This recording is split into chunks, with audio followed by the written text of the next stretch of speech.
तार नजर आती है कि हर गली माइले गुफ्तार नजर आती है। तो आज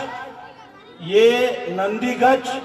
चोपड़ा विधानसभा की सरजमीन में लोगों का हुजूम, लोगों का भीड़ और लोगों का कांग्रेस प्रेम, कांग्रेस के प्रति, राहुल गांधी के लिए, जातीय कांग्रेस के लिए, हाथ चिन्हों के लिए जो आप लोगों ने मोहब्बत का सबूत दिया है, तो आज आप लोगों की इस भीड़ को देखकर, आप लोगों के जम्मे गफीर को देखकर, आप लोगों का हुजूम को देखकर, आप लोगों के प्यार और मोहब्बत को देखकर ये पता चल रहा है कि कांग्रेस न कभी मिटा था, न कभी मिटा है और न कभी मिटेगा। क्योंकि कांग्रेस पार्टी ही एक ऐसी पार्टी है जिसका विचारधारा, जिसके आइडियोलॉजी और जिसकी सोच में ये ताकत है कि हिंदुस्तान जैसे इतने बड़े मुल्क में हजारों जातियां, हजारों मज़ाहिब, हजारों धर्म के मानने वाले रहने के बावजूद तमाम लोगों को अगर एक ही धागा में बांध के रखते हैं तो वो कांग्रेस पार्टी है और वो राहुल गांधी की आवाज है। जैसा कि आपको मालूम है कि जब कांग्रेस पार्टी ने इस देश पे हुकूमत किया तो कांग्रेस पार्टी ने इस देश को मेडिकल कॉलेज दिया, इस देश को हॉस्पिटल्स दिया, इस देश को लॉ कॉलेज दिया, इस देश को एजुकेशनल इंस्टीट्यूशंस दिया, इस देश को रेलवे का पूरा इस देश में जाल बिछाया, एयरवेज का जाल बिछाया और इस देश को तरक्की के रास्ते पे चलाने के लिए, प्रगति के रास्ते में चलाने के लिए, उन्नति के रास्ते में चलाने के लिए कांग्रेस पार्टी ने अपना योगदान भी दिया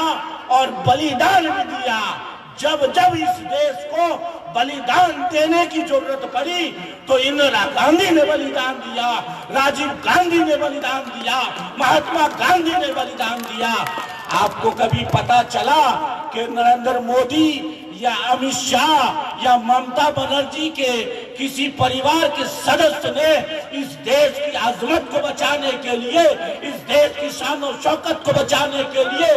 कभी कोई बलिदान दिया है? नहीं दिया है। लेकिन इन लोगों ने लोगों को लड़ाने का काम जरूर किया है, विभाजन की राजनीति करके, हिंदू मुस्लिम की राजनीति करके, चाहे वो नरेंद्र मोदी सेंट्रल में बैठ के हो, चाहे ममता बनर्जी कोलकाता में बैठ के हो। इन लोगों ने मुसलमानों को, हिंदुओं को और जातियों को एक दूसरे से लड़ाने का काम किया है। तो अभी जो देश की परिस्थिति है, जो देश का माहौल है, उस माहौल में फिर जरूरत पड़ी है कांग्रेस पार्टी को शक्तिशाली करने का, कांग्रेस पार्टी को आगे ले जाने का और कांग्रेस पार्टी को हुकूमत में बिठाने का काम आपको और हम सबको करना पड़ेगा, तभी जाके ये देश तरक्की कर सकता है। तो आपको मालूम है कि अभी टाइम बहुत ज्यादा हो चुका है, हमारे पास सीनियर लीडर हैं, तो मैं आपको सिर्फ एक बात कह के चले जाऊंगा कि आप तमाम लोग जो कांग्रेस से प्रेम करते हैं, कांग्रेस पर अपनी जान फिदा करते हैं, तो आप तैयार हो जाओ। ये सिर्फ राहुल गांधी का मिशन नहीं है, राहुल गांधी की जिम्मेदारी नहीं है, बल्कि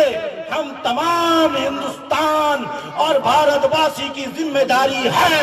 कि हमारे देश को बचाना है इन जालिमों से, इन विभाजन करने वाले राजनेताओं से। इस देश को हम सब मिलकर बचाएंगे, तभी जाकर के इस देश को और इस देश की प्रॉपर्टी को बचा सकते हैं। जय हिंद, वंदे मातरम।